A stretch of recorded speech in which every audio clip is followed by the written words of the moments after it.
Poutine n'a que deux véritables alliés, la terreur et l'hiver. Nous devons répondre à ces deux défis. Le président ukrainien Volodymyr Zelensky a ainsi résumé les principaux défis à venir pour son pays lors d'une allocution le 10 juillet. Les images du président russe avec les dirigeants asiatiques et du Sud global lors du sommet de l'Organisation de coopération de Shanghai à Tianjin, en Chine, affaiblissent la crédibilité de la première partie de sa déclaration. Il en est de même pour les partenariats stratégiques de la Russie avec la Chine, l'Inde, l'Iran, la Corée du Nord, ainsi que son rôle clé dans des organisations comme les Brésil, Russie, Inde, Chine, Afrique du Sud et l'Organisation de coopération de Shanghai. Cependant, la dernière partie de sa déclaration, à savoir l'importance de l'hiver pour les efforts militaires de la Russie, met en lumière un facteur crucial lorsqu'on fait la guerre contre la Russie, comme cela a été le cas depuis des siècles. Le général Zimar, appelé général hiver en anglais, est vu comme la principale cause de l'échec des invasions de la Russie par toutes les armées. Ce principe, datant des années 1700, n'est pas totalement vrai, comme nous le verrons plus tard. En fait, étant donné la façon dont la guerre en Ukraine a évolué, en particulier au cours de l'année écoulée, cet hiver à venir pourrait bien voir la situation s'inverser. Le général hiver pourrait désavantager la Russie, contrairement au passé. La saison hivernale à venir s'annonce comme une période décisive dans la guerre. Voyons comment le général hiver influence la guerre en Russie, et comment l'Ukraine peut s'en servir pour affaiblir l'invasion russe prochainement. En Russie, on appelle plus souvent le général hiver, général Moroz ou général gel. Le mot russe, Moroz, gel, est masculin, et évoque une image plus dure que Zima hiver, qui est féminin. L'hiver en Russie, Ukraine et Biélorussie n'est pas pour les âmes sensibles ou les personnes peu couvertes. Les températures peuvent chuter bien en dessous de zéro, le mercure descendant jusqu'à 10 ou 30 degrés Celsius pendant les 3 hivers de la guerre russo-ukrainienne jusqu'à présent. Tout est couvert de neige et de glace, avec des vents violents et des tempêtes fréquentes, rendant toute tâche extérieure difficile. Sans évoquer la complexité de faire la guerre, l'hiver russe a ainsi été le cimetière de nombreux empires. Le général hiver apparut lors de la Grande Guerre du Nord en 1707, quand Charles XII de Suède envahit la Russie. Les Russes se replièrent en détruisant tout entre eux et les Suédois. Lorsque l'hiver s'installa, il s'avéra être le plus froid et le plus implacable jamais connu. Le grand gel de 1709 fut si sévère que même les eaux de Venise gelèrent, alors les malheureux Suédois bloqués sur les steppes n'avaient aucune chance de s'en sortir. Les 35 000 soldats de Charles XII se retrouvèrent coincés au milieu d'une guerre contre le général hiver et l'armée russe, et au printemps, il n'en restait plus que 19 000. Leur défaite lors de la bataille de Poltava, aujourd'hui bien sûr une ville ukrainienne, a finalement scellé le destin de l'Empire suédois. 100 ans plus tard, la grande armée de Napoléon Bonaparte vise Moscou. En juin 1812, l'armée russe a dû battre en retraite face à plus de 40 000 soldats français en progression. Les Russes ont utilisé la tactique de la terre brûlée contre les Français, incendiant les villages lors de leur retraite pour les priver de ressources. Plus de 81% de l'armée de Napoléon fut perdue dès les premières gelées d'octobre. Seuls 10 000 hommes restèrent pour la retraite de Moscou. Le 5 novembre, la nourriture manquait cruellement et l'armée mourait de faim. De plus, les vêtements d'hiver français n'étaient pas d'arrivée, exposant les soldats au froid dans leurs uniformes d'été.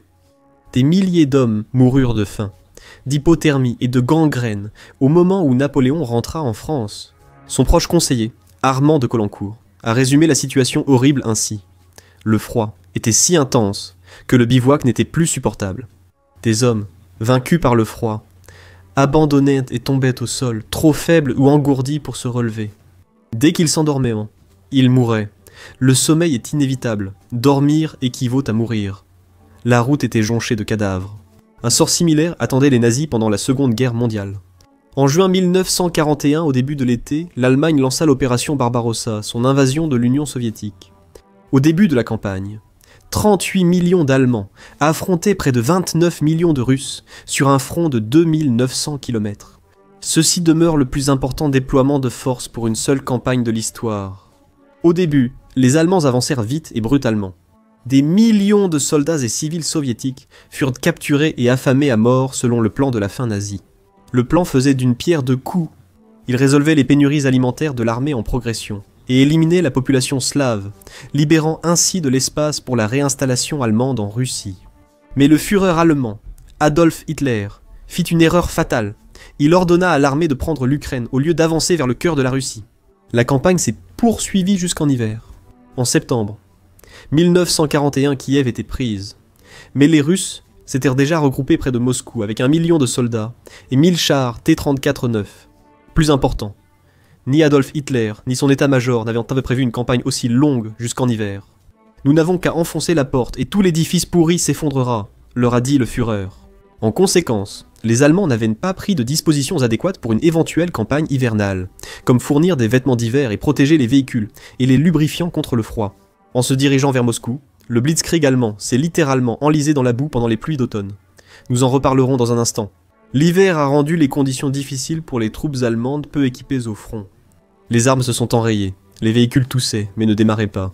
Les troupes mouraient de froid dans leur équipement d'été.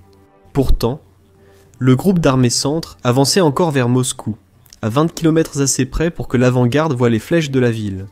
Les tempêtes de neige ont commencé. L'armée allemande a choisi de s'enterrer pour l'hiver plutôt que de battre en retraite. De retour au pays, une grande collecte de vêtements d'hiver a réuni 76 232 688 articles en 8 jours. Mais c'était trop peu, trop tard.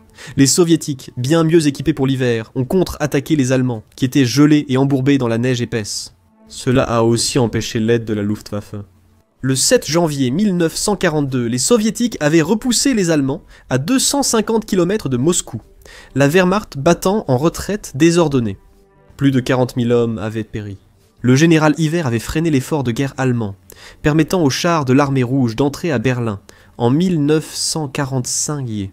Après ces événements, l'idée que le général Hiver rend la défaite de la Russie impossible s'est ancrée dans de nombreux milieux. En Russie, cette idée sert depuis des décennies à soutenir par propagande les aventures militaires du pays. Aujourd'hui encore, des analystes et commentateurs russes évoquent le général Hiver pour prédire une victoire russe proche en Ukraine. Mais l'idée que l'hiver donne un avantage à la Russie dans la guerre est-elle vraie, surtout en Ukraine? Plusieurs raisons suggèrent que le général Hiver pourrait cette fois désavantager la Russie, et non l'avantager. Premièrement, l'idée que le général Hiver ait été la cause principale des échecs des invasions suédoises, napoléoniennes et nazies a été démystifiée par des historiens de renom. Le principal est Alan F. Chu, dont l'article de 1981, « Combattre les Russes en hiver, 3 études de cas », est le plus souvent cité sur ce sujet. Selon Chu, ces mythes montrent l'acceptation sans réflexion et la perpétuation de justifications visant à cacher que ces modèles militaires occidentaux, prétendument invincibles, ont été humiliés par les Russes, jugés inférieurs. Dans les 3 cas, bien que les conditions hivernales rigoureuses étaient un facteur important dans l'échec des offensives, elles n'ont pas été le facteur décisif. C'était plutôt une combinaison d'usure pré-hivernale, de problèmes logistiques, d'arrogance et d'erreurs stratégiques des envahisseurs. Il souligne que l'armée de Napoléon était déjà affaiblie avant l'hiver par le manque de ravitaillement, les maladies, les désertions et les pertes. À la bataille de la Moskova, Napoléon disposait d'environ 135 000 soldats et il y eut au moins 30 000 morts et blessés. De même, la Wehrmacht d'Hitler avait déjà subi 734 000 pertes et manquait de ravitaillement en novembre 1941, avant l'arrivée du général Hiver. L'effondrement final a eu lieu durant les mois d'hiver, mais la dégradation avait débuté bien plus tôt. L'Ukraine, elle, n'a pas répété les erreurs d'Hitler et Napoléon. Avec l'aide des partenaires de l'OTAN, les forces ukrainiennes ont, pour la plupart, été bien équipées avec des tenues d'eau d'hiver et des protections hivernales pour les armes, les véhicules et les autres équipements. La deuxième raison pour laquelle le général Hiver pourrait ne pas être dans le camp russe cet hiver est la suivante. Contrairement à l'Ukraine, la Russie mène l'offensive, non la défense. Jouer la défense, c'est la seule autre grande armée au monde qui possède la même expérience et expertise avec le général Hiver que les Russes. L'Ukraine a connu des conditions hivernales similaires et a défendu la Russie pendant les 3 invasions, comme partie de l'Empire russe et de l'Union des républiques socialistes soviétiques. Après tout, les conditions hivernales en Russie et en Ukraine ont toujours favorisé le camp défenseur. Les défenseurs disposent généralement de meilleurs abris que les agresseurs, souvent contraints de rester dans des tentes, tranchées ou trous de renards, tandis que les défenseurs sont dans des bâtiments. Ils ont également des lignes d'approvisionnement beaucoup plus courtes, ce qui permet de ravitailler et de réapprovisionner plus rapidement et plus efficacement les troupes de première ligne en armes, munitions, médicaments, nourriture et autres fournitures. Cela a tellement gêné les Allemands, les Français et les Suédois. Avec l'arrivée du général Hiver, l'accès à un abri et des lignes d'approvisionnement fiables deviennent cruciaux.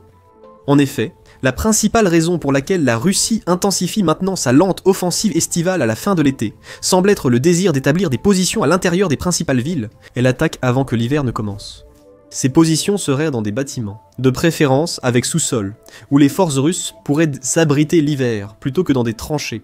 Si l'Ukraine repousse les Russes de Pokrovsk, Konstantinivka, Seversk, Liman, Kupiansk et Ouliaïpol, ceux-ci pourraient devoir se retirer vers des zones plus reculées. De plus, cette guerre a montré que la technologie moderne avantage davantage les défenseurs que les attaquants. La surveillance continue par satellites et drones rend l'attaque surprise presque impossible. Ce sont ces attaques surprises russes qui ont finalement brisé les défenses ukrainiennes à Avdiivka et Soudza. Dans les trois cas, les attaques surprises ont utilisé des canalisations souterraines, découvertes par hasard par les Russes, qui s'en sont servis pour infiltrer des troupes derrière les lignes ukrainiennes.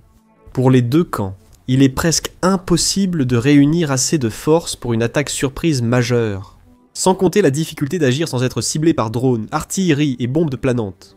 C'est surtout vrai en hiver, quand la faible protection des feuilles sur des arbres d'Ukraine disparaît. L'Ukraine en défense, le général Hiver devrait l'avantager plus que la Russie. La troisième raison est que le général Hiver n'est peut-être pas si déterminant, car avant de l'affronter, les deux camps devront d'abord vaincre le général Bou, tout aussi redoutable. À bien des égards, si l'on met de côté les températures en dessous de zéro et les blizzards réguliers, il est en réalité beaucoup plus facile de combattre pendant l'hiver ukrainien qu'au printemps ou à l'automne. Les Russes appellent à cette période de l'année Rasputitsa, ce qui se traduit par la saison des mauvaises routes, tandis qu'en ukrainien, elle est connue sous le nom de Bezdorija, ou absence de route. On comprend facilement l'origine de ces surnoms. Au printemps, la fonte des glaces et neiges hivernales transforment les steppes et sous-bois forestiers en boue. En automne, neige et glace fondent avec le même effet. Les chars modernes ont des moteurs plus puissants et une meilleure maniabilité que ceux de la Seconde Guerre mondiale. Mais ils sont lourds et risquent aussi de rester embourbés. Il en va de même pour les blindés, l'artillerie tractée, les systèmes de défense aérienne et les lancements de drones mobiles. Les deux camps ont perdu beaucoup de matériel durant la guerre, surtout les Russes, qui auraient déjà perdu plus de 20 000 équipements mobiles. Les drones vus à la première personne ukrainienne auraient détruit 2 tiers des 11 000 chars russes hors service, dont beaucoup étaient embourbés lors de leur destruction. Il est difficile d'avoir une image précise avec les données publiques limitées. Les pertes d'équipements russes et ukrainiennes sont maximales durant les saisons boueuses. En été, les armes lourdes des mobiles se déplacent facilement à travers champs et forêts, sans grande résistance du sol. La situation est très différente dans les airs de nos jours, avec la menace d'attaque de drones vue à la première personne qui est plus ou moins constante chaque fois qu'un camp ou l'autre tente de se déplacer. Mais au moins, on peut marcher sur le sol en toute sécurité sans s'enfoncer jusqu'aux chevilles ou aux genoux. Les blindés ne peuvent vraiment être déplacés de manière fiable que sur les routes. À l'automne, quand la boue gèle, c'est une autre histoire. Dans de nombreuses régions, la neige et la glace offrent une base suffisamment solide pour que des véhicules plus lourds, comme les chars, puissent circuler. La menace constante des drones persiste, mais les deux camps disposent désormais de plus de routes hors piste et sur route à emprunter. À l'automne, chaque camp compte des milliers de soldats sur le front, retranchés dans des tranchées, trous de combat, bunkers et autres fortifications. Les Russes doivent tenter de prendre pied à l'intérieur de leur principale ville cible avant que les champs ne se transforment en boue et que leurs troupes ne se retrouvent exposées comme à une météo de plus en plus difficile. Les Ukrainiens doivent tout faire pour les empêcher d'entrer. Si les Russes parviennent à prendre pied dans ces villes et à consolider leur ligne d'approvisionnement pendant la saison de la boue, la guerre terrestre en hiver sera probablement dominée par des combats urbains brutaux. On évoque des combats intenses, bâtiment par bâtiment, comme à Mariupol, Bakhmout et Touretsk. Si l'Ukraine les tient à distance pendant que le général Bou agit à l'automne, la guerre pourrait tourner en leur faveur. Lorsque le général Hiver arrivera, cela nous conduit à la quatrième et dernière raison pour laquelle il pourrait être différent cette fois-ci, l'évolution de la guerre pendant ce conflit. Comme dit précédemment, l'Ukraine a naturellement l'avantage du défenseur en hiver. Cela résulte d'un meilleur accès aux abris et de lignes d'approvisionnement plus courtes et protégées. Elle a désormais tout pour exploiter cet avantage et contraindre la Russie à battre en retraite. Nous évoquons surtout les drones, vus à la première personne à courte portée, les munitions rôdeuses, les drones d'attaque longue portée, ainsi que la portée accrue des missiles locaux et fournis par l'OTAN. La stratégie consisterait à essayer de faire aux Russes ce que les Soviétiques ont fait aux Allemands pendant la Seconde Guerre mondiale, mais cette fois avec du matériel de haute technologie. Les forces russes avançaient, occupent souvent des positions exposées, au bout de longues lignes d'approvisionnement vulnérables sur de nombreuses parties du front. C'est leur faiblesse majeure que l'Ukraine peut exploiter. Tout d'abord, l'Ukraine établirait des zones de destruction de 15 à 30 km autour des positions russes les plus avancées et exposées. Tout ce qui entre ou sort de ces zones est éliminé en quelques minutes, parfois secondes, par un drone vu à la première personne ou de l'artillerie. L'Ukraine a créé des zones de destruction autour de Pokrovsk et Konstantinivka, par exemple. Vous pouvez voir sur la carte comment l'armée russe a avancé régulièrement jusqu'à environ 60 km de ces villes, puis s'est arrêtée, ou plutôt, a été forcée de s'arrêter par les drones ukrainiens. En même temps, l'Ukraine pilonnerait les principales routes logistiques menant au front. Routes principales, voies ferrées, ponts et autres infrastructures similaires. L'Ukraine cause récemment de lourds dégâts aux raffineries, sites militaires et défenses aériennes russes, tout en multipliant les attaques à longue portée contre la logistique alimentant le front. Les attaques récentes contre un pont à Briansk et sur le chemin de fer près de Melitopol, dans l'oblast occupé de Kherson, en sont deux exemples. Des observateurs notent que l'Ukraine frappe plus souvent la même cible lors de ces attaques nocturnes massives de drones contre l'arrière russe. Avant, la stratégie visait surtout à disperser les cibles pour étendre les défenses russes et causer des dégâts limités en plusieurs lieux lors d'un raid. Cela pourrait être lié à des missiles et drones plus sophistiqués ou à un changement de stratégie. Aujourd'hui, l'accent est mis sur des dégâts plus importants à moins de cibles.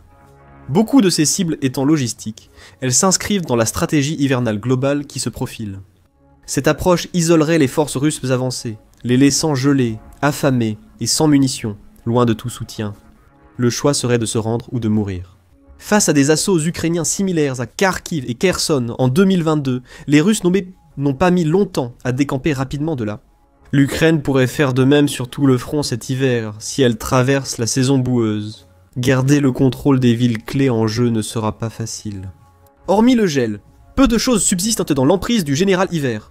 Mais si l'Ukraine parvient à traverser l'hiver avec succès, elle sera dans une position bien plus forte lorsque le général Bout fera son apparition en février ou mars. Quoi qu'il arrive, nous serons bien sûr au cœur de l'action.